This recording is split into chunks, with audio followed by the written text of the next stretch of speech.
السلام عليكم ورحمة الله وبركاته. الحمد لله نحمده ونستعينه ونستغفره ونعوذ بالله من شرور أنفسنا ومن سيئات أعمالنا. من يهده الله فلا مضل له ومن يضلل فلا هادي له. أشهد أن لا إله إلا الله وحده لا شريك له وأشهد أن محمدا عبده ورسوله. يا أيها الذين آمنوا اتقوا الله حق تقاته ولا تموتن إلا وأنتم مسلمون. وبعد، فإن أصدق الحديث كتاب الله وخير الهدي هدي محمد صلى الله عليه وسلم وشر الأمور محدثاتها وكل محدثة بدعة وكل بدعة ضلالة. رب زدني علما رب اشرح لي صدري ويسر لي أمري. اللهم علمني ما ينفعني وانفعني بما علمتني وزدني علما. رب اشرح لي صدري ويسر لي أمري. اللهم يا حي يا قيوم برحمتك أستغيث. اللهم يا حي يا قيوم برحمتك أستغيث. اللهم اغفر لي ولجميع المؤمنين والمؤمنات ولجميع العلماء المسلمين وملوكهم وسلاطينهم ولكل من خدم الدين ونصره ونشره ودعا إليه وجاهد في سبيلك بأمواله وبماله ونفسه. اللهم علمني القرآن العظيم. اللهم علمني تأويله ومعانيه وحكمه ومواعظه ونصائحه وعلمني القول البليغ واللسان الفصيح والحكم الرشيد والعلم المفيد. اللهم أقول مستعينا بك وبك التوفيق. اللهم عليك التكلان وأنت المستعان.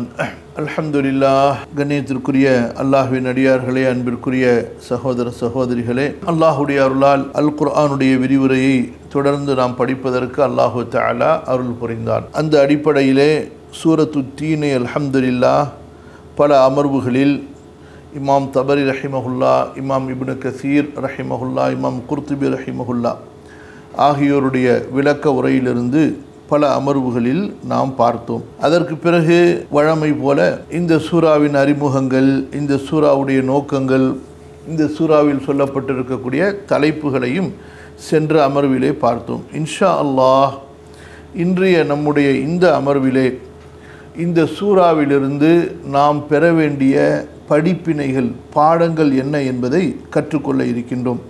அல்லாஹ் சுப்ஹானஹு வ தஆலா அல் குர்ஆனிலிருந்து சரியான படிப்பினைகளை, பாடங்களை பெற்றுக்கொள்வதற்கும் அதன்படி நமது வாழ்க்கையை மாற்றிக்கொள்வதற்கும் அல்லாஹு தஆலா அருள் புரிவானாக. அல் குர்ஆனை ஓதக்கூடியவர்களாக, அதை சிந்திக்கக்கூடியவர்களாக, அதை கொண்டு நல்ல படிப்பினைகளை, பாடங்களை பெறக்கூடியவர்களாக என்னையும் உங்களையும் ஆக்கி அருள்வானாக.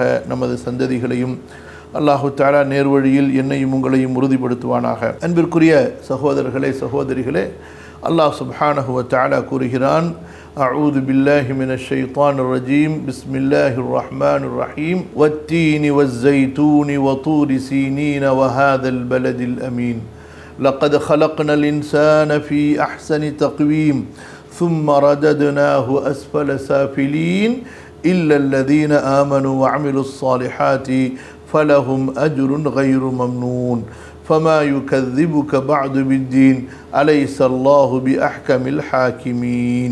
إن شاء الله முடிந்த அளவு இன்றைய அமர்வில் இந்த படிப்பினைகளை நாம் நிறைவு செய்ய முயற்சி செய்வோம். அநேகமாக நீண்ட பயானாக இல்லாமல் சுருக்கமாக படித்து சுருக்கமாக தேவையான இடங்களில் விளக்கம் சொன்னால் போதுமானதாக இருக்கும் என்று நினைக்கிறேன். இன்ஷா அல்லாஹ் எப்படின்னு பார்ப்போம். பகுதி 6, சூராவின் படிப்பினைகள், அதாவது சூரா அத்தீனுடைய படிப்பினைகள். இந்த சூராவுடைய படிப்பினைகளை நாம் படிக்கும்போது கண்டிப்பாக இந்த சூறாவுடைய வாக்கியங்கள் நமக்கு ஞாபகம் இருக்க வேண்டும், பொருள்களுடன். அதுபோன்று இந்த சூறாவை நாம் படிக்கும்போது நம்முடைய மார்க்க அறிஞர்கள் கூறிய அந்த விளக்கங்களும் ஓரளவுக்கு நமக்கு நினைவில் இருக்க வேண்டும். முதலாவது படிப்பினை, அல்லாஹு தஆலா தனது அற்புதமான வேதத்தில் செய்த சத்தியம் ஒவ்வொன்றும் அல் குர்ஆனில் இந்த சூறாவிலும் இது போன்று வேறு மற்ற சூறாக்களிலும், சூறாக்களுடைய ஆரம்பத்திலோ நடுவிலோ அல்லாஹு தஆலா செய்திருக்கக்கூடிய ஒவ்வொரு சத்தியமும்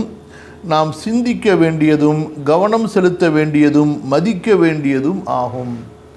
இந்த சத்தியங்களை ஏதோ அல்லாஹ் சுப்ஹானஹு வ தஆலா யதார்த்தமாக, அதாவது ஏதாவது ஒரு பொருள் மேலே சத்தியம் செய்யணும், அல்லாஹ் இப்படி சத்தியம் செய்து விட்டான் என்று மனிதர்களுடைய செயல்களை போன்று எடுத்துக்கொள்ளாமல், அலைஸ அல்லாஹு பி அஹ்கமில் ஹாக்கிமின், ஞானவான்களுக்கெல்லாம் மிகப்பெரிய ஞானவானாகிய அல்லாஹு தஆலா அவன் ஞானத்தோடு தான் பேசுவான், ஞானத்தோடு தான் செய்வான். அவனுடைய ஒவ்வொன்றும் மகத்தான மிகப்பெரிய ஞானம் இல்லாமல் இருக்காது என்பதை மனதில் வைத்து இந்த சத்தியங்களை நாம் படிக்க வேண்டும். அப்படி படிக்கும்போது அல்லாஹு தஆலா ஏன் இந்த பொருட்களின் மீது சத்தியம் செய்தான் என்று நாம் சிந்திப்போம், அதன் மீது கவனம் செலுத்துவோம், அதை எப்படி மதிக்க வேண்டுமோ. அதாவது மதித்தல் என்றால் என்ன, அந்த சத்தியத்தை கொண்டு என்ன படிப்பினைகள் பாடங்களை பெற்று வாழ்க்கையில் அதை நாம் பயன்படுத்தி கொள்ள முடியுமோ அதுதான் அதை மதிப்பது. ஆக அத்தகைய அந்த செயல்பாடுகள் நமக்கு இந்த சத்தியங்களை கடக்கும்போது கண்டிப்பாக இருக்க வேண்டும். இன்று அல்ஹம்துலில்லாஹ் முந்திய உம்மத்தாகிய நம்முடைய முன்னோர் சான்றோர் அல் குர்ஆனை படிக்கும்போது சிந்தித்தார்கள், ஆழ்ந்து ஆராய்ந்தார்கள். இன்று இந்த மேற்கத்தியர்கள் மருத்துவ கண்டுபிடிப்புகளாகவும் அறிவியல் கண்டுபிடிப்புகளாகவும் இன்னும் உணவுகள் பொருட்களுடைய பயன்களாகவும் எதையெல்லாம் ஆராய்ந்து கண்டுபிடித்திருக்கின்றார்களோ அது கண்டிப்பாக நம்முடைய மூத்த சிறந்த முன்னோராகிய அந்த சான்றோர் செய்த ஆராய்ச்சியிலிருந்து அவர்கள் எடுத்துக்கொண்ட ஒரு சிறு அளவுதான். இன்னும் இதைவிட மிகப்பெரிய ஒரு அளவு நம்முடைய சான்றோருடைய கல்வியில் இருக்கிறது. முஸ்லிம்கள் அதற்காக தங்களது நேரங்களை செலவழிப்பார்களேயானால், கல்வியின் மீது நாட்டம் கொள்வார்களேயானால் நிச்சயமாக மிகப்பெரிய ஒரு நன்மையாக இருக்கும் அவர்களுக்கும் இந்த உலக மக்களுக்கும். அல்லாஹு தஆலா முஸ்லிம்களுடைய கவனத்தை கல்வியின் பக்கம் ஞானத்தின் பக்கம் திருப்புவானாக. ஆமீன். கவனிங்க, திரும்ப படிக்கிறேன். முதலாவது படிப்பினை, அல்லாஹு தஆலா தனது அற்புதமான வேதத்தில் செய்த சத்தியம் ஒவ்வொன்றும் நாம் சிந்திக்க வேண்டியதும் கவனம் செலுத்த வேண்டியதும் மதிக்க வேண்டியதும் ஆகும். அப்போ ஒவ்வொரு பொருளுடைய மதிப்பு என்பது அது வித்தியாசப்பட்டதாக இருக்கும். எல்லா பொருளுடைய மதிப்பும் ஒரே மாதிரி இருக்காது. இப்போ பணத்தை மதியுங்கள் என்றால் என்ன அர்த்தம்? அதை ஃப்ரேம் போட்டு மாற்றுறதா, அதை எடுத்து முத்தம் கொடுக்கறதா, கன்னத்தில் ஊற்றுறதா? கிடையாது. பணத்தை மதித்தல் என்றால் அதை எங்கே பயன்படுத்தணும், எந்த ஒரு அவசிய தேவைக்கு பயன்படுத்தணும் என்பதை அறிந்து அளவையும் இடத்தையும் அறிந்து அதற்கேற்ப பயன்படுத்துவது பணத்தை மதிப்பது.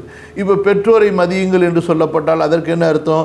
பெற்றோர்களுக்கு பணிவிடை செய்யணும், அவர்களுடைய சொல் பேச்சை கேட்கணும். இந்த மாதிரி ஒவ்வொரு இடத்துக்கும் அதனுடைய அர்த்தங்கள் என்பது மாறுபட்டு கொண்டே இருக்கும். அப்போ அல்லாஹ் சுப்ஹானஹு வ தஆலா சத்தியம் செய்த பொருள்களை மதிப்பது என்பது அதை சிந்தித்து ஆராய்ந்து அதனுடைய பலன்களை பெற்று அதற்கு அல்லாஹ்விற்கு நன்றி செலுத்துவது. இது அந்த பொருளை மதிப்பதாகும். கவனிங்க, இரண்டாவது அத்திப்பழம், ஜெய்தூன் காய் இரண்டும் மனிதனுக்கு அதிகம் பலன் தரக்கூடிய மருத்துவ குணங்கள் கொண்டதும் ஆரோக்கியத்தை ஏற்படுத்தக்கூடிய நல்ல கனிகளும் ஆகும். இன்ஷா அல்லாஹ் உங்களால் முடிந்தால் உட்காந்து சைட்டில் தேடி பாருங்கள், வெப்சைட்டுகளில் தேடி பாருங்கள். அத்திப்பழத்தினால் இன்று கண்டுபிடிக்கப்பட்டிருக்கக்கூடிய மருத்துவ குணங்கள் என்ன, அதே போல் ஜெய்தூன் காய், ஜெய்தூன் பழம், ஜெய்தூன் எண்ணெய்களின் மூலமாக மனிதர்கள் அடையக்கூடிய பலன்கள் என்ன, அதில் இருக்கக்கூடிய மருத்துவ குணங்கள் என்னன்னு சொல்லி எழுதி அனுப்புங்க இன்ஷா அல்லாஹ். சரியா? மூன்றாவது, அத்திப்பழம் அதன் சுவைக்காகவும் ஆரோக்கியத்திற்காகவும் சாப்பிடப்படுகிறது. பொதுவாக பழங்களுடைய சுவை என்ன? இனிப்பு. அல்லாஹ் சுப்ஹானஹு வ தஆலா மனிதர்கள் அந்த பழங்களை கொண்டு பலன் பெற வேண்டும் என்பதற்காக பழங்களை இனிப்பானவையாக அல்லாஹ் ஆக்கினான். காரணம் என்ன? பழங்கள் எல்லாம் கசப்பானதாக இருந்தால் அது எவ்வளவுதான் மருத்துவ குணங்கள் கொண்டதாக இருந்தாலும் மனிதர்கள் அதை நாடுவது விருப்பத்தின் அடிப்படையில் இருக்காது, ஏதாவது வலுக்கட்டாயமான நிர்பந்தத்தின் அடிப்படையில் அமையும். ஆக மனிதன் சுவைக்காக வேண்டி நாட வேண்டும், அதே நேரத்தில் அதில் அவனுக்கு நல்ல பலன்களும் இருக்க வேண்டும் என்பதற்காக அல்லாஹு தஆலா பழங்களை சுவை தரக்கூடியதாக மனிதனுக்கு இனிப்பான சுவை உடையதாக ஆக்கி வைத்திருக்கின்றான். அத்திப்பழம் அதன் சுவைக்காகவும் ஆரோக்கியத்திற்காகவும் சாப்பிடப்படுகிறது. ஜெய்தூன் காயிலிருந்து எண்ணெய் எடுக்கப்பட்டு நமது உணவுகளில் அது பயன்படுத்தப்படுகிறது. அதுவும் இந்த ஜெய்தூன் எண்ணெய் ஏனைய எண்ணெய்களை விட உடலுக்கு ஆரோக்கியம் தரக்கூடியதாகவும் இருக்கிறது. அடுத்து நான்காவது, இத்தகைய அற்புதமான உணவுகளை அல்லாஹ் நமக்கு வழங்கியிருப்பது, இத்தகைய அற்புதமான உணவுகளை அல்லாஹ் நமக்கு வழங்கியிருப்பது அவனது அருளாகும். இதை நினைத்து மனிதன் அல்லாஹ்விற்கு நன்றி செலுத்த வேண்டும். நபி மூசா அலைஹிஸ்ஸலாம் அவர்களிடம் அல்லாஹ் பேசிய சீனாய் மலை என்பது அல்லாஹ்விடம் மதிப்பு வாய்ந்ததும் தனித்துவம் வாய்ந்ததும் ஆகும். நல்லா கவனிங்க, நான்காவது படிப்பினை, அதாவது இப்பேற்பட்ட உணவுகளை அல்லாஹு தாலா ருசிக்காகவும் நமக்கு கொடுத்திருக்கின்றான். அதே நேரத்தில் நம்முடைய உடல் ஆரோக்கியமும் அந்த உணவுகளில் இருக்கிறது. இப்படிப்பட்ட உணவுகளை அல்லாஹு தாலா நமக்கு வழங்கி இருக்கிறான் என்று அல்லாஹ்விற்கு நாம் நன்றி உள்ளவர்களாக இருக்க வேண்டும். அதனால தான் நாம் எந்த ஒரு உணவை சாப்பிட்டாலும் அல்லது ஒரு ஹலாலான குடிபானத்தை குடித்தாலும் உடனே நாம் அல்லாஹ்விற்கு நன்றி செலுத்த வேண்டும், அல்ஹம்துலில்லாஹ் என்று. அதற்காகவும் அல்லாஹு தஆலா நமக்கு நன்மைகளை வழங்குகிறான், பாவங்களை மன்னிக்கின்றான். ஐந்தாவதாக, நபி மூசா அலைஹிஸ்ஸலாம் அவர்களிடம் அல்லாஹு தஆலா பேசிய சீனாய் மலை, சரிங்களா? وَإِذْ نَادَيْنَاهُ مِنْ جَانِبِ الطُّورِ الْأَيْمَنِ وَقَرَّبْنَاهُ نَجِيًّا. இந்த சீனாய் மலை என்பது அல்லாஹ்விடம் மதிப்பு வாய்ந்ததும் தனித்துவம் வாய்ந்ததும் ஆகும். உலகத்தில் உள்ள மலைகள் எல்லாம் அல்லாஹ் படைத்த மலை தான். எப்படி மனிதர்கள் எல்லாம் அல்லாஹ் படைத்த மனிதர்கள் தான். ஆனால் அந்த மனிதர்களில் விசேஷமான அறிவு ஞானம் உள்ளவர்களையும் அல்லாஹு தஆலா படைத்திருக்கின்றான். விசேஷமான தன்மை உள்ளவர்களையும் அல்லாஹ் படைத்திருக்கின்றான். அவர்களிலிருந்து நபிமார்களை அல்லாஹு தஆலா தேர்ந்தெடுத்திருக்கின்றான். அந்த அடிப்படையில் தான் அல்லாஹ் சுப்ஹானஹு வ தஆலா மலைகளிலும் சில மலைகளை விசேஷப்படுத்தி இருக்கின்றான். அதற்கென்று சில சிறப்புகளை அல்லாஹு தஆலா கொடுத்திருக்கின்றான். அப்படி சிறப்புகள் கொடுக்கப்பட்ட மிகப்பெரிய ஒரு கண்ணியமான புனிதமாக்கப்பட்ட அல் முகத்தஸ், சரியா, மலை தான் சீனாய் மலை என்பது. கவனிங்க, நபி மூசா அலைஹிஸ்ஸலாம் அவர்களிடம் அல்லாஹ் பேசிய சீனாய் மலை என்பது அல்லாஹ்விடம் மதிப்பு வாய்ந்ததும் தனித்துவம் வாய்ந்ததும் ஆகும். 6, அல்லாஹ்வினால் ஆசீர்வதிக்கப்பட்ட மகத்தான நகரமாகிய மக்காவின் மீது அதன் தன்மையை கூறி அல்லாஹ் சத்தியம் செய்திருப்பது அதன் உயர்வான சிறப்பை பறைசாட்டுகிறது. வஹாதல் பலதில் அமீன். அல்லாஹு தஆலா மக்காவை ஆசீர்வதிக்கப்பட்டதாக, அதாவது அல்லாஹு தஆலாவுடைய அருளுக்கு உரியதாக ஆக்கியிருக்கின்றான். அந்த மக்காவின் மீது அல்லாஹு தஆலா சத்தியம் செய்கிறான். அதுவும் வெறும் வஹாதல் பலதி என்று சத்தியத்தை நிறுத்தவில்லை, மாறாக மக்காவுடைய தனி சிறப்பை அல்லாஹ் சொல்கிறான், வஹாதல் பலதில் அமீன் என்று. ஆக அதன் தன்மையை கூறி அல்லாஹ் சத்தியம் செய்திருப்பது அதன் உயர்வான சிறப்பை காட்டுகிறது. அடுத்து கவனிங்கம்மா, விளையாடாதீங்க, கவனமாக கேளுங்க. ஆன் பண்ணி வச்சுட்டு எந்திரிச்சு போய் சட்டி பானையை உருட்டிகிட்டு இருக்காதீங்க. அல்லாஹும்ம யஸ்ஸிர் ரப்பி ஜித்னி இல்மா, ரப்பி ஜித்னி இல்மா, யா ரப் யா ரப் லா இலாஹ இல்லல்லாஹ். கவனிங்க, அடுத்து லக்கது ஹலகனல் இன்சான ஃபி அஹ்சனி தக்வீம். 8வது படிப்பினை, அல்லாஹு தஆலா மனிதனை படைப்புகளில் மிக அழகான படைப்பாக படைத்திருக்கின்றான். மனிதர்களுக்குள்ளார ஒரு கிற்க இன்னொருத்தரை பார்த்து அழகில்லை என்று சொல்லலாம். அது மனிதனுடைய அற்பமான அறிவு, புரியுதா? அல்லாஹு தஆலா நல்ல அறிவை கொடுத்து கூட தனது அறிவை மட்டமாக்கி கொண்டவர்கள் இருப்பார்களே, அவர்கள்தான் சக மனிதர்களை இழிவாக கேவலமாக தரக்குறைவாக பார்ப்பார்கள். இன்று பெரும்பாலும் மனிதர்களுடைய நிலைப்பாடு என்ன? நிறத்தை வைத்து மனிதர்களை எடை போடுவார்கள். அதுபோன்று மனிதர்களுடைய உயரத்தை வைத்து, அதுபோன்று மனிதனுடைய தோற்றத்தை வைத்து, புரியுதா? இதுவெல்லாம் ஒரு, அதாவது தாழ்ந்த புத்தி உள்ளவர்களுடைய அல்லது ஆரம்ப புத்தி உள்ளவர்களுடைய ஒரு நிலை.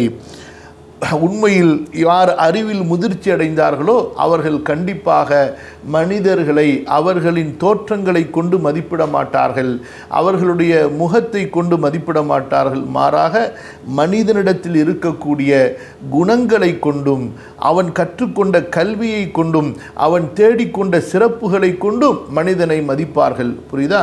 மனிதன் என்பதற்காகவே அந்த மனிதனை கண்ணியப்படுத்துவார்கள்.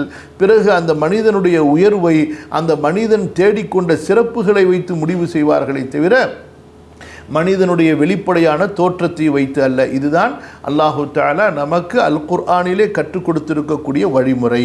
சரிங்களா? முஸ்லிம்கள் எப்போது இந்த வழிமுறையை விட்டுவிட்டு பிற ஏனைய அதாவது மக்களை போன்று முகத்தோற்றத்துக்கு, மனிதனுடைய வசதிக்கு, பொருளுக்கு, அவனுடைய குடும்பத்துக்கு, அவனுடைய வம்சத்திற்கு, அவன் பிறந்து வளர்ந்து இருக்கின்ற நாட்டுக்கு இப்படி வைத்து மனிதனை மதிப்பிடுவானோ அவன் முற்றிலுமாக ஒரு உயர்ந்த ஒரு மனிதனாக, உயர்ந்த சிந்தனைவாதியாக, அறிவு முதிர்ச்சி உடையவனாக இருக்க மாட்டான். அல்லாஹ் நம்மை பாதுகாப்பானாக. முஸ்லீம்கள் இப்படி மாறினது இது ஒரு பெரிய கேவலம், அவமானம். புரியுதுங்களா? முஸ்லீம்களிடத்தில் அப்படிப்பட்ட ஒரு தன்மை அறவே இருக்கக்கூடாது. அல்லாஹு தஆலா பிலாலுக்கு கொடுத்த கண்ணியத்தை நினைத்து பாருங்கள், அம்மார் யாசிருக்கு கொடுத்த கண்ணியத்தை நினைத்து பாருங்கள். இப்படி அல்லாஹு தஆலா இந்த மார்க்கத்தை கொண்டு அடிமைகளை அரசர்களாகவும் இந்த மார்க்கத்தின் மிகப்பெரிய அறிஞர்களாகவும் இமாம்களாகவும் அல்லாஹ் உயர்த்தி காட்டியிருக்கின்றான். கவனிங்க, அல்லாஹ் 8வது படிப்பினை, அல்லாஹு தஆலா மனிதனை படைப்புகளில் மிக அழகான படைப்பாக படைத்திருக்கின்றான்.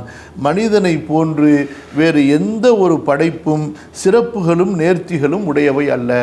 அப்போ மனிதனுக்கு இருக்கக்கூடிய சிறப்பு என்பது அது தனி சிறப்பு.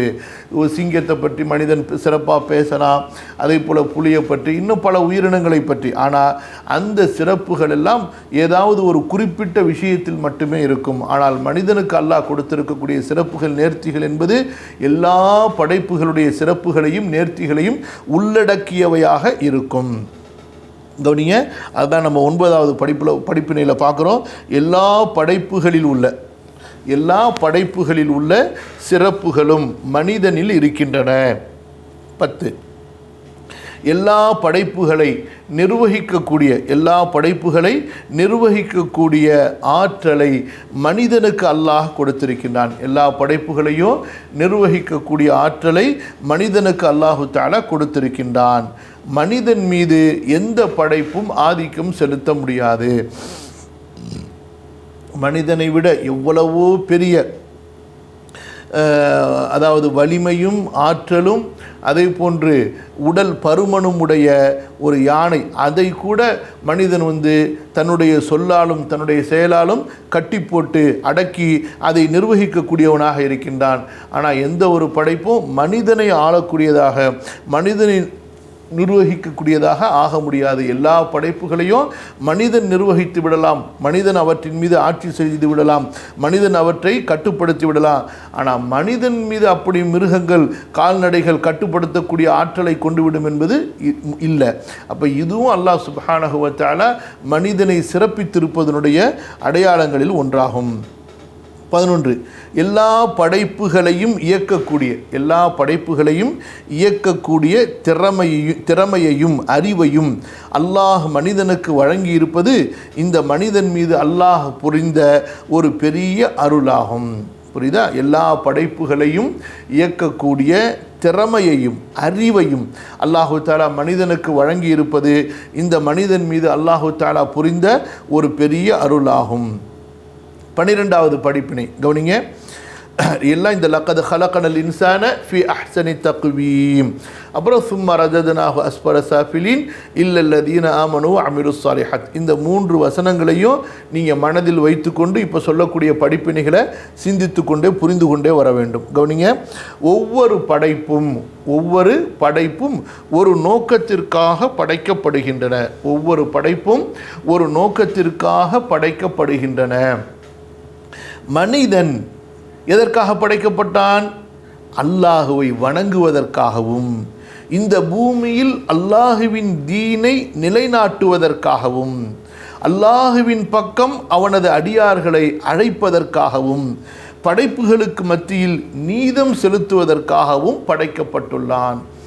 ஆக அல்லாஹு தஆலா மனிதனை ஏன் இவ்வளவு ஒரு அற்புதமான ஒரு அமைப்பில் படைத்திருக்கிறான்? லக்கத் ஹலகனல் இன்சான ஃபி அஹ்சனி தக்வீம்.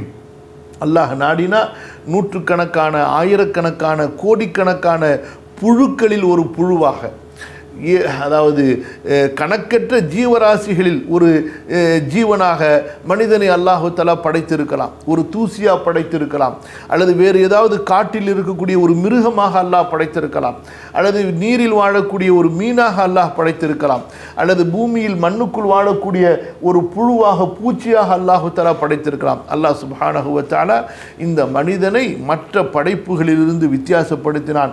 மனிதன் உண்ணக்கூடிய உணவு, மனிதன் வசிக்கக்கூடிய இடம், மனிதனுடைய சுற்றுச்சூழல், இப்படி அனைத்தையும் அல்லாஹு தஆலா வித்தியாசப்படுத்தி மனிதனை சிறப்பித்தது வீணுக்காக அல்ல. அதுதான் நம்ம இல்லல்லதீன ஆமனு வ அமிலுஸ் ஸாலிஹாத் என்பதோடு சேர்த்து பார்க்கும்போது நம்ம புரிய வருவோம். கவனிங்க, ஒவ்வொரு படைப்பும் ஒரு நோக்கத்திற்காக படைக்கப்பட்டிருக்கின்றன. நாம் ஏன் படைக்கப்பட்டிருக்கிறோம்? சட்டிப்பானையை உருட்டுறதுக்கு, சரியா, ஊர் ஊராக நம்ம சுற்றுறதுக்கு. அதே போல் வேறு என்ன செய்யணும்? எப்படா கல்யாணம், யாருக்குடா கல்யாணம், எந்த ஊர்லடா கல்யாணம்னு பத்திரிக்கையை தூக்கிட்டு ஓடிடணும். அப்புறம் வேறு என்ன செய்யணும்? நல்லா வீட்டில் வந்து அரட்டை அடிக்கணும். அப்புறம் வேறு என்ன செய்யணும்? இப்படி பொழுத போக்கணும். கடைசியில் மொத்து வந்தோன்னே பொத்துன்னு மொத்தா போயிடணும். சரிங்களா? கையில் என்ன மிச்சம் இருக்கும்? ஒன்றும் மிச்சம் இருக்காது. கையில் மிச்சம் இருக்கிறதையும் நம்முடைய குடும்பத்தார்கள் உருவி கொண்டு விட்டு விடுவார்கள். அணிந்திருக்கக்கூடிய ஆடைகளை கழட்டி விடுவார்கள், அணிந்திருக்கக்கூடிய அணிகலன்களை கழட்டி விடுவார்கள். நம்ம போட்டிருக்கிற கடைசியாக போட்ட சட்டை கூட நம்ம மேலே இருக்கிறது மனுஷனுக்கு பிடிக்காது, அதையும் கழட்டிடுவான். புரியுதா?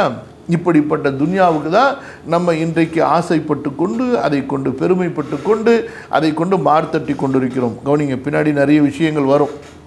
புரியுதா? நான் சொல்லிட்டேன், நான் இதெல்லாம் எனக்காக சொல்கிறேன், உங்களுக்காக சொல்லலை. நீங்கள் எல்லாம் மாஷா அல்லாஹ் பெரிய அவுலியா, ஒரு இறைநேசருடைய தரத்தில் இருக்கிறீங்க, நல்ல வந்து பெரிய ஈமானிய பண்பாட்டில் பண்பட்ட ஈமானில் இருக்கிறீங்கிறது அல்ஹம்துலில்லாஹ். அல்லாஹ் மிக போதுமானவன். நான் என்ன திருத்துறதுக்காக வேண்டியும் எனக்கு உணர்த்துறதுக்காக வேண்டியும் நான் சொல்கிறேன். கவனிங்க, 12வது படிப்பினை, ஒவ்வொரு படைப்பும் ஒரு நோக்கத்திற்காக படைக்கப்பட்டிருக்கின்றன. மனிதன் எதற்காக படைக்கப்பட்டிருக்கிறான்? அல்லாஹுவை வணங்குவதற்காகவும், இந்த பூமியில் அல்லாஹுவின் தீனை நிலைநாட்டுவதற்காகவும், அல்லாஹுவின் பக்கம் அவனது அடியார்களை அழைப்பதற்காகவும். நாம் செய்யாத ஒன்று, அதை பற்றி சிந்திக்காத ஒன்று, அதை செய்கிறவங்களுக்காவது ஏதாவது உதவி செய்கிறோமா? அதையும் நம்ம கண்டுக்கிறது கிடையாது. காசு கொண்டு போய் கரியாக எங்கேயாவது குப்பையில் கொட்டுவோமே தவிர, அல்லாஹுடைய மார்க்க பணி செய்கிறவங்களுக்கு, அல்லாஹுடைய மார்க்கத்தின் பக்கம் அழைக்கக்கூடிய அழைப்பாளர்களுக்கு நம்ம என்ன செய்து வைத்திருக்கிறோம்? அதுவும் செய்கிறதில்லை. நாமும் தீனுடைய தாவா செய்கிறதில்ல, தாவா செய்யக்கூடியவங்களுக்கும் உதவுறது கிடையாது. நாளைக்கு மறுமையில் வரும்பொழுது அல்லாஹ் சம்மட்டியை கொடுத்து மலக்கு அடிக்க சொல்லும்போது தெரிய வரும், அல்லாஹ் நம்மை பாதுகாப்பானாக, அல்லாஹ் நம்மை பாதுகாப்பானாக. கவனிங்க, திரும்ப படிக்கிறேன். மனிதன் அல்லாஹுவை வணங்குவதற்காகவும், இந்த பூமியில் அல்லாஹுவின் தீனை நிலைநாட்டுவதற்காகவும், அல்லாஹுவின் பக்கம் அவனது அடியார்களை அழைப்பதற்காகவும், படைப்புகளுக்கு மத்தியிலே நீதம் செலுத்துவதற்காகவும். அப்போ ஒரு மனிதன் ஆட்சியாளனாக ஆகினான் என்றால், பொறுப்பாளனாக ஆகினான் என்றால், அந்த மனிதன் அடியார்களுக்கு மத்தியில் நீதத்தை செலுத்தி மக்களை நேர்வழியிலே நடத்த வேண்டும். இதற்காக தான் மனிதன் படைக்கப்பட்டுள்ளான். சரியா? அடுத்து 13வது படிப்பினை, மனிதன் அதிக பொறுப்புகளுக்கும் கடமைகளுக்கும் உரியவன். சும்மா நம்ம வீணுக்காக எல்லாம் நம்மளை படைச்சிடல. புரியுதுங்களா? நமக்கு நிறைய பொறுப்புகளை கொடுத்துருக்குறான், கடமைகளை கொடுத்துருக்குறான். மற்ற மிருகங்கள் மாதிரி சாப்பிட்டோமா, தூங்கினோமா, நல்லா வந்து என்ஜாய் பண்ணோமான்னு நம்ம இருக்க முடியாது. நம்முடைய பொறுப்புகள், நம்முடைய கடமைகளின் மீது நமக்கு கவனம் இருக்க வேண்டும். ஆகவே அதற்கேற்ப அவன் உருவ அமைப்பும் ஆற்றல்களும் அறிவுகளும் கொடுக்கப்பட்டிருக்கின்றான். 14வது படிப்பினை, மனிதனுக்கு, சரி இந்த 13 திரும்ப ஒரு தடவை சொல்கிறேன். அப்போ இவ்வளவு பெரிய பொறுப்புகள், கடமைகள் மனிதனுக்கு கொடுக்கப்பட்டிருக்கிறதுனால, இவ்வளவு பெரிய பொறுப்புகளும் கடமைகளும் மனிதனுக்கு கொடுக்கப்பட்டிருக்கின்ற காரணத்தினால, அந்த பொறுப்புகளை எப்படி அவன் நிறைவேற்ற வேண்டும் என்பதற்கு ஏற்ப அல்லாஹ் அவனுக்கு உருவத்தை அமைத்து கொடுத்திருக்கின்றான். அதற்கேற்ப அறிவுகை கொடுத்திருக்கின்றான். அதற்கேற்ப ஆற்றலை அல்லாஹு தஆலா கொடுத்திருக்கின்றான். கவனிங்க, 14வது படிப்பினை, மனிதனுக்கு அல்லாஹ்விடம் கண்ணியம் அவனது அழகை வைத்து அல்ல. சரியா? அங்கே சில இடத்துல எழுத்துப்பிழை இருக்கும், பின்னாடி நம்ம திருத்துவோம். அப்போ உங்களுக்கு முடிஞ்சால் நீங்களும் திருத்தி வச்சுக்கொள்ளுங்க. மனிதனுக்கு அல்லாஹ்விடம் கண்ணியம் என்பது அவனது அழகை வைத்து அல்ல, மாறாக அவன் தனது படைப்பின் நோக்கத்தை நிறைவேற்றுவது கொண்டுதான். அப்போ யார் எந்த அளவு அல்லாஹு தஆலா தன்னை படைத்ததை புரிந்து அதன்படி செயல்படுகிறார்களோ அவர்கள்தான் அல்லாஹ்விடத்தில் கண்ணியத்திற்குரியவர்கள். அதில்தான் அவனுக்கு உண்மையான வெற்றியும் இருக்கிறது. அதாவது படைப்பினுடைய நோக்கத்தை புரிந்து அதை நோக்கி யார் செயல்படுகிறார்களோ அவர்கள்தான் உண்மையான வெற்றியாளர்கள். கவனிங்க 15வது படிப்பினை. இந்த உலகமும் அதன் அழகும், இந்த உலகமும் அதன் அழகும் ஒரு தற்காலிகமானதாகும். இந்த உலகமும் அதன் அழகும் ஒரு தற்காலிகமானதாகும். இதில் எதுவும் நிலையானது அல்ல. சரியா? எல்லாம் ஒரு நிலையிலிருந்து மற்றொரு நிலைக்கு மாறிக்கொண்டே இருக்கும். சும்மா ரத்தனாகு அஸ்பல சாஃபிலின் என்பதற்கு 2 கருத்துகள் நம்ம சொல்லியிருக்கிறோம். அதில் ஒரு கருத்தின்படி நம்ம இப்போ போகிறோம். கவனிங்க, இந்த உலகமும் அதன் அழகும் தற்காலிகமானதாகும். இந்த உலகமும் அதன் அழகும் ஒரு தற்காலிகமானது. இதில் எதுவும் நிலையானது அல்ல. எல்லாம் ஒரு நிலையிலிருந்து மற்றொரு நிலைக்கு மாறிக்கொண்டே இருக்கும். இறுதியில் அதன் முடிவு அல்லாஹுவின் பக்கமே இருக்கிறது. சுப்ஹானல்லாஹ். சரியா? 16வது படிப்பினை. எல்லா படைப்புகளின் மீளுமிடம் அல்லாஹுவிடமே இருக்கிறது. 17 அல்லாஹுவிடம் தனது மீளுமிடத்தை அழகுபடுத்தி கொண்டவனே வெற்றியாளன். சரியா? தற்காலிகமான உலக வாழ்க்கையை அழகுபடுத்தியவன் அல்ல. இன்று மக்கள் இன்றைக்கி என்ன செய்கிறாங்க? தங்களை அழகுபடுத்துறதுக்கு பல வகையான கிரீம்களை வாங்குகிறாங்க, பல வகையான பவுடர்களை வாங்குகிறாங்க, பல வகையான பேஸ்ட்டுகளை வாங்குகிறாங்க, பல வகையான பெயிண்ட்டுகளை வாங்குகிறாங்க. இப்படி வாங்கிக்கிட்டு மனுஷன் தன்னை அழகுபடுத்துகிறான். அது போக ட்ரெஸ்ஸு தனி, அது போக நகை நட்டு தனி. என்ன பிரயோஜனம்? கடைசியில் ஈமான் இல்லை, அமல் இல்லை என்றால், நற்குணங்கள் இல்லை என்றால், உள்ளத்தில் அல்லாஹுடைய அந்த பரிசுத்தமான நம்பிக்கை இல்லை என்று சொன்னால் எல்லாம் வேஸ்ட், எல்லாம் வீண். புரியுதா? அப்போ மனிதன் உண்மையான அந்த அதாவது அல்லாஹ்விடத்தில் இருக்கக்கூடிய தன்னுடைய மீளுமிடத்தை அழகுபடுத்தி கொண்டவன் தான் உண்மையான வெற்றியாளன். இந்த உலகத்தில் தனக்கு கொடுக்கப்பட்டிருக்கக்கூடிய அழகான தோற்றத்தை கொண்டு பெருமை கொண்டு அதை இன்னும் அழகுபடுத்துறதுக்கு ஒருத்தர் நினைக்கிறான் பாருங்க. அந்த முயற்சி அவனுக்கு எந்த வகையிலும் அல்லாஹ்விடத்தில் வெற்றியை தேடித்தராது. கொஞ்ச நேரத்துக்கு வேணால் அவனுக்கு திருப்தியாக இருக்கலாம், அப்படியே கண்ணாடி முன்னாடி நின்று கொஞ்ச நேரத்துக்கு பெருமைப்பட்டுக்கலாம், அவ்வளோதான். இன்றைய காலமாக இருந்தால் 2 செல்ஃபி எடுத்து வச்சுக்கலாம். என்னத்தை பிரயோஜனம் பொழுது கபரில் போகும்போது அந்த செல்ஃபியை வச்சு அனுப்ப முடியுமா? கபரில் போகும்பொழுது அதெல்லாம் எடுத்து வச்சு அனுப்பி நாளைக்கு போய் அல்லாட்ட போய் பேசும் அப்படின்னு செய்ய முடியுமா? ஒன்றும் கதைக்காவாது. புரியுதா? கவனிங்க, அல்லாஹுவிடம் தனது மீளும் இடத்தை அழகுபடுத்தி கொண்டவனே வெற்றியாளன். தற்காலிகமான உலக வாழ்க்கையை அழகுபடுத்தியவன் அல்ல. அடுத்தது 15வது படிப்பினை. இந்த உலகமும் அதன் அழகும் ஒரு தற்காலிகமானது. இதில் எதுவும் நிலையானது அல்ல. எல்லாம் ஒரு நிலையிலிருந்து மற்றொரு நிலைக்கு மாறிக்கொண்டே இருக்கும். இறுதியில் அதன் முடிவு அல்லாஹுவின் பக்கம் இருக்கிறது. எல்லா படைப்புகளின் மீளுமிடம் அல்லாஹுவிடமே இருக்கிறது.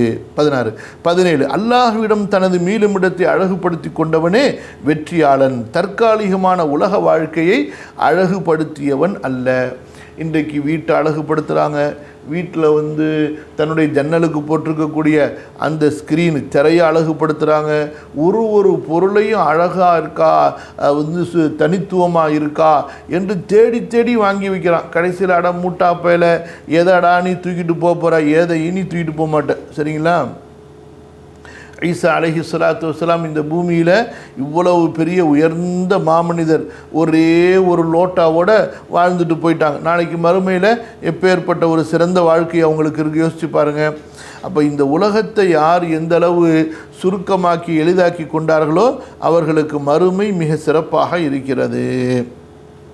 18வது படிப்பினை. கவனிங்க, மனிதன் ஒவ்வொரு படைப்பின் ஆரம்பமும் அதன் இறுதியும் வேறுபடுவதை பார்க்கிறான். மனுஷன் தன்னுடைய கண்ணால் பார்க்குறான் இந்த உலகத்தில் ஒரு படைப்பு எப்படி ஆரம்பமாகுது, எப்படி முடிகிறது என்று. சரிங்களா?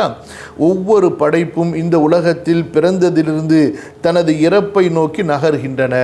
அவை பல மாற்றங்களை சந்திக்கின்றன. அப்படித்தான் மனிதனும். புரியுதா?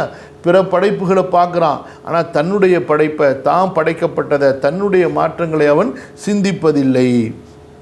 சிந்திக்கணும், அப்போ தான் அவனுக்கு அந்த புத்தி வரும். 19வது படிப்பினை, மனிதன் தனது வயோதிகத்தை சிந்திக்க வேண்டும். மனிதன் தன்னுடைய வயோதிகத்தை கொஞ்சம் சிந்திக்க வேண்டும். நம்ம சிந்திக்கிறோமா? வயோதிகம்னாலே பயம். என்னமோ இப்போ இருக்கிற வாலிபர்களுக்கெல்லாம் இளைஞர்களுக்கெல்லாம் தான் வயோதிகமே வராது என்ற நினைப்பில் இருக்கிறாங்க. இப்படித்தான் நாமும் ஒரு காலத்தில் இருந்தோம். புரியுதா? அந்த ஆட்டம் பாட்டம் அந்த ஒரு துடிப்பு அப்படியே என்ன எல்லாம் கடைசியில் என்ன ஆச்சு? முடிஞ்சு போச்சு. மாத்திரை இல்லைன்னா வாழ்க்கை இல்லைங்கிற அளவுக்கு அல்லாஹு தஆலா மனிதனை மாற்றி விடுவான். மனிதன் தனது வயோதிகத்தை சிந்திக்க வேண்டும். வலிமை மிக்க வாலிபனாகவும் அழகான வசீகரமான இளைஞனாகவும் இருந்த தன்னை யார் இப்படி பலவீனங்களும் நோய்களும் நிறைந்த வயோதிகனாக மாற்றியது என்று சிந்திக்க வேண்டும். புரியுதா? யார் நல்ல கை கால்லாம் திடகாத்திரமாக இருந்துச்சு, இன்றைக்கி கை கால்லாம் ஆடுது, ஒரு பொருளை பிடிக்க முடியல, 20 கிலோ 30 கிலோ பொருளை தூக்கணும் இந்த கையால், ஒரு 100 கிராம் பொருளை தூக்க முடியல. இதெல்லாம் யார் ஏற்படுத்துகிறா? சிந்திக்கணும். கவனிங்க. 20 இந்த சிந்தனை அவனை படைத்த இறைவனுக்கு முன்பு அவனை பணிய வைக்க வேண்டும். பின்னர் அவனை மறுமை நம்பிக்கையின் பக்கம் இட்டு செல்ல வேண்டும். அதுக்கு தான் இந்த சிந்தனை. இதெல்லாம் சிந்திச்சு புரிஞ்சா அந்த மனுஷனுக்கு அல்லாஹ்வுக்கு முன்னாடி பணியக்கூடிய அந்த பயம் வரும். அதே போல் ஆகிரத்துடைய நம்பிக்கை அவனுக்கு அதிகரிக்கும். 21 ஒரு தண்ணீர் துளியாக இருந்த மனிதனை லக்கத் ஹலக்னல் இன்சான ஃபி அஹ்ஸனி தக்வீம், ஒரு தண்ணீர் துளியாக இருந்த மனிதனை அறிவும் ஆற்றலும் திறமையும் மிக்க ஒரு படைப்பாக படைத்த அல்லாஹ் அவனுக்கு மரணத்தையும் கொடுக்கிறான். மனிதனானாலும் சரி வேறு எந்த படைப்பானாலும் சரி தனது வயோதிகத்தையும் மரணத்தையும் தடுக்க முடியாது. ஒரு சிங்கம் பாருங்கள், வாலிபத்தில் எத்தனை மிருகங்களை வேட்டையாடுது, காட்டுக்கே ராஜாவாக இருக்குது. கடைசியில் அந்த சிங்கமும் வயசாகி விட்டால் சொல்லுவோம் அல்லவா, கிழட்டு சிங்கம்னு சொல்லி முடிஞ்சு போச்சு, அவ்வளோதான். என்ன, அதுவும் ஒரு மிருகத்துக்கு ஒரு நாள் தீனி ஆகிடும், அல்லது கண்டிப்பாக ஒரு நாள் கண்டிப்பாக மண்ணுக்கு தீனியாகத்தான் ஆக போகிறது. இதே போல் தான் ஒரு யானையை எடுத்துக்கொள்ளுங்க. இதே போல் தான் மனிதனானாலும் சரி, ஒரு நாள் விட்டு போயிருக்கு, கவனிச்சுங்க. மனிதனானாலும் சரி வேறு எந்த படைப்பானாலும் சரி தனது வயோதிகத்தையும் மரணத்தையும் தடுக்க முடியாது.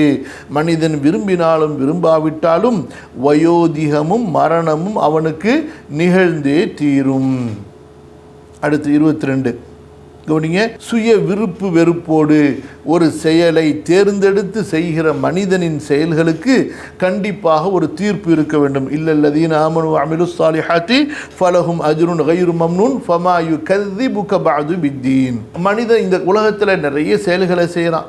அப்போ இதுக்கெல்லாம் ஒரு தீர்ப்பு வேண்டாமா? அதில் நல்லது எது கெட்டது எது, அது அவனுக்கு யாரோட எப்படி நடந்து கொண்டான், அவனுடைய கடமைகளை எப்படி செய்தான், வீணாக்கினா, எல்லாத்துக்கும் ஒரு கேள்வி கணக்கு வேண்டாமா? இல்லையா? அதான் சுய விருப்பு வெறுப்போடு ஒரு செயலை தேர்ந்தெடுத்து செய்கிற மனிதனின் செயல்களுக்கு கண்டிப்பாக ஒரு தீர்ப்பு இருக்க வேண்டும். தீர்ப்பு நாள் ஒன்று இருப்பது இறை நீதத்தின் ஒரு அம்சமாகும். அது இறை ஞானத்தின் மகத்தான வெளிப்பாடாகும். மறுமை நம்பிக்கை என்பது அது ஒரு மூட நம்பிக்கையோ அல்லது அது ஒரு கற்பனை நம்பிக்கையோ அல்ல, மாறாக அறிவின் உச்சம், ஞானத்தின் உச்சம்தான் மறுமை நம்பிக்கை என்பது. 23வது படிப்பினை, அல் குர்ஆன் கூறுகின்ற மறுமை நம்பிக்கைதான் உண்மையான நம்பிக்கையாகும். அதுதான் மனிதனை நீதவானாக உண்மையான இறையடியானாக ஆக்கும். அப்போ அல் குர்ஆனை படித்து அந்த யக்கீனை நம்ம வரவழைத்து அந்த நம்பிக்கை என்ன போதனைகளை நமக்கு சொல்கின்றனவோ அந்த போதனைகளை வாழ்க்கையிலே நாம் நடைமுறைப்படுத்த வேண்டும். கவனிங்க. 24 பிற மதங்களில் நம்பப்படுகின்ற எந்த ஒரு இறை நம்பிக்கையும் அல்லது மறுமை நம்பிக்கையும் அறிவுக்கும் ஒத்து வராது, எவ்வித நல்ல மாற்றத்தையும் தராது, மனிதனை சீர் செய்வதில் எத்தகைய ஆக்கப்பூர்வமான பங்களிப்பையும் கொடுக்காது. இது சேலஞ்ச். ஆகையால் தான் உலக மக்கள் எல்லாம் நேர்வழியை தேடும்போது, சீர்திருத்தத்தை தேடும் பொழுது அவர்கள் இஸ்லாமை நோக்கி ஈர்க்கப்படுகிறார்கள், கவரப்படுகிறார்கள். எப்படி ஒரு தண்ணீர் பள்ளத்தை நோக்கி ஓடுமோ அப்படி அல்ஹம்துலில்லாஹ் இஸ்லாமை நோக்கி ஓடோடி வந்து கொண்டே இருக்கிறார்கள். 25வது படிப்பினை, மாறாக அவை அனைத்தும், அதாவது ஏனைய மதங்களில் இருக்கக்கூடிய நம்பிக்கை அனைத்தும் மனிதனை ஏமாற்றவும், மற்ற மதங்களில் இருக்கக்கூடிய நம்பிக்கை இருக்குதே எதுக்கு பயன்படும்? மனிதனை ஏமாற்றவும் ஏற்றி பிழைக்கவும் இருக்குது, திருத்திங்க, ஏற்றி பிழைக்கவும் மட்டுமே உதவும். மனுஷனை முட்டாளாக்குறதுக்கும் ஒரு மனுஷன் இன்னொரு மனுஷனை ஏமாற்றுவதற்கும் உதவுமே தவிர ஒரு மனிதனை மனிதனாக ஆக்குவதற்கு, பரிசுத்தவனாக ஆக்குவதற்கு உதவுமா என்றால் உதவாது. இதுவரைக்கும் உதவவே இல்லை, இனிமே எங்கே போய் உதவ போகுது? 26 மண்டையில் நல்லா புரிஞ்சு கேளுங்க, தூங்கிட்டே கேட்காதீங்க.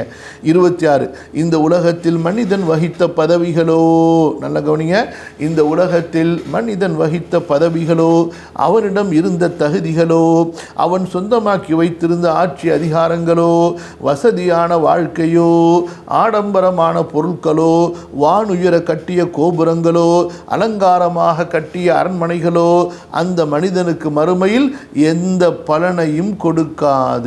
முடிஞ்சிச்சு. இல்லல்லதீன ஆமனு வஅமிலு ஸாலிஹாத். எது கொடுக்கும்? 27 மாறாக அவனது உள்ளத்தில் இருந்த ஈமானும் அவன் செய்த நல்லமல்களும் மட்டுமே அவனுக்கு அல்லாஹ்விடம் மறுமையின் வெற்றியை தேடித் தரும். 28 ஈமானும் அமல சாலிஹும் இல்லாமல், எந்த ஈமானும் அமல சாலிஹும் இல்லாமல் வந்த ஒவ்வொரு மனிதனும் மறுமையில் நஷ்டவாளிகளாகவே இருப்பான். அவன் எவ்வளவு பெரிய பணக்காரனாக, செல்வந்தனாக, மிகப்பெரிய ஆட்சியாளனாக இருந்தாலும் யார் ஈமான் இல்லாமல் அமல சாலிஹ் இல்லாமல் மறுமைக்கு வருவார்களோ அவர்கள் கண்டிப்பாக நஷ்டவாளிகளாகத்தான் இருப்பார்கள். 29 நஷ்டத்தில் மிக மோசமான நஷ்டம், நிவர்த்தி செய்ய முடியாத நஷ்டம் என்பது என்ன? மறுமையின் நஷ்டம். ஒரு மனுஷன் மறுமையில் நஷ்டவாளியாக ஆகுவது தான் இது மிகப்பெரிய நஷ்டமாக இருக்கும். 30 மறுமை என்பது முடிவாகும், அதுதான் எண்டு, புரியுதுங்களா? அதுக்கப்புறம் ஒரு எண்டு கிடையாது. அங்கு ஒருவன் நஷ்டமடைவது என்பது மிக மிக பரிதாபத்திற்குரிய துக்கமான நிலையாகும். அல்லாஹ் நம்மை பாதுகாப்பானாக. 31 இந்த உலகத்தில் மனிதன் என்னுடையது என்று அவன் பெருமைப்பட்ட எதுவும் அவனுடன் மறுமைக்கு வராது, ஈமான் மற்றும் அமல சாலிஹை தவிர. சரியா?